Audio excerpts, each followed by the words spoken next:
Hey guys, my name's Alana. Welcome back to my YouTube channel, Mental Health with Alana. If you're new, please click that red subscribe button and give this video a thumbs up if you'd like to see more. Also check out my business, Care Boxes by Alana. I make sensory boxes to improve your mental health and to help you cope with emotional distress. If you'd like to check out my Instagram or my store, I have the link down below in my link tree. For this video, I'm going to be talking about how to accept and deal with having self-harm scars. I wanted to make an updated version just because there's a few things that I realized I have never said in other videos that could be helpful.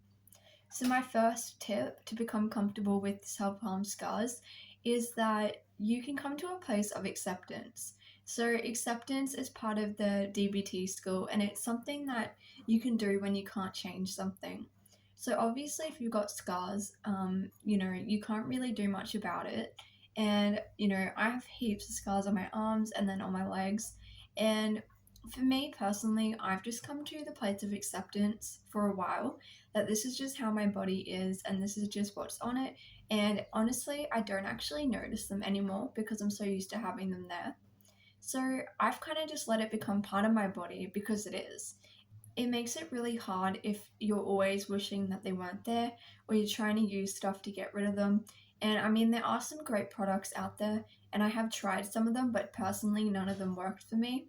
You can get like cosmetic stuff done, and you can see a dermatologist, but all those things are very expensive. And for me, I just came to the place where I accepted that I had self harm scars, and if I go out in public and people stare, and sometimes they do, I just ignore it the best I can. And yeah, it can be kind of, it makes you feel a bit uncomfortable just having people staring at you. But, it's just a part of my life and I've become used to it and learned to deal with it. But yeah, so acceptance would be my first key, because if you don't have acceptance towards your scars, then you're going to have a lot of emotional distress over them. My second one is that if you have friends and family who support you, they should love you no matter what, and it doesn't matter whether you have scars or not.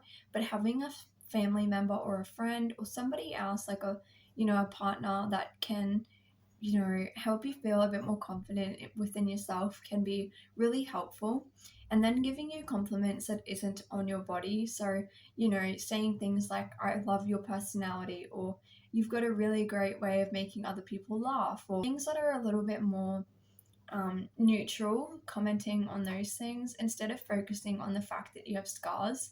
Because really, if you have people around you that aren't accepting of them and that make mean comments or make comments about it that aren't helpful, then maybe those people aren't really meant to be in your life, because they're there to support you. And if they're not being supportive, that can be really tricky for you to try to get to the acceptance phase, which I talked about. My third one is that you just don't care. And I know this sounds a bit strange, but for me, I've come to a place where I just don't care. It's part of having acceptance. So I just don't care. If I want to go out and wear a certain dress or wear a certain outfit, I'm going to wear it. I'm not going to live in long sleeves for my entire life just to please other people or to make other people feel better.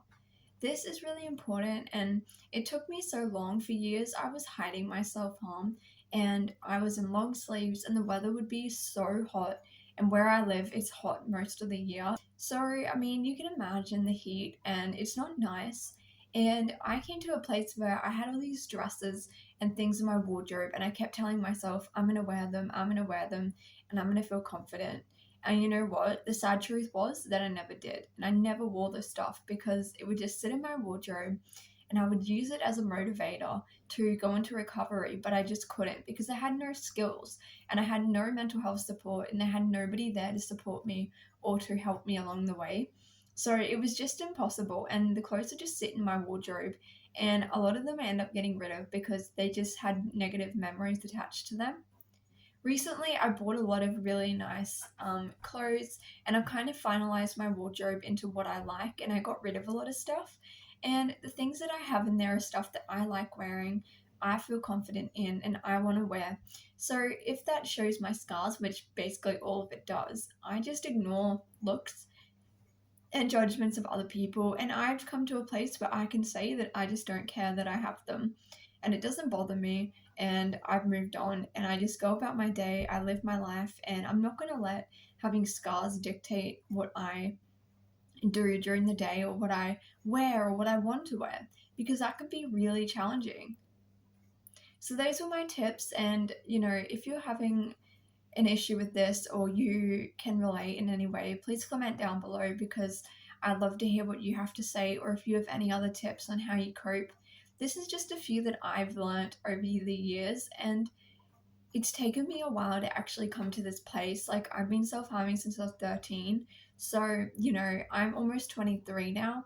It takes a lot of guts and it takes a lot of courage just to say, I don't care, and to come to the acceptance place. But I just want to let you know that if I could do it, I know you definitely can.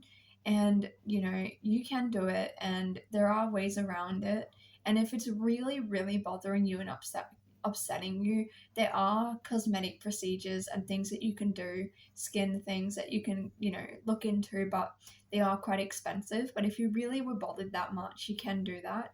And I'm not discounting that as an option, because that it can be something for people. Another thing that people often do is get tattoos. So, getting a tattoo over the scars can be helpful. Something like that. So then it's still covering, but you're not having to wear, clothing that's really hot. So I hope this video helped you. Please like and comment and tell me what you think. And thank you so much for watching my videos and supporting. I've got over 500 subscribers, 500 of you watching at the moment. So thank you so much for your time and that you're watching my videos. And if you have any video suggestions, please leave it in the comment section down below and I'll get to that. Thank you so much for watching, and I'll see you in my next video. Bye!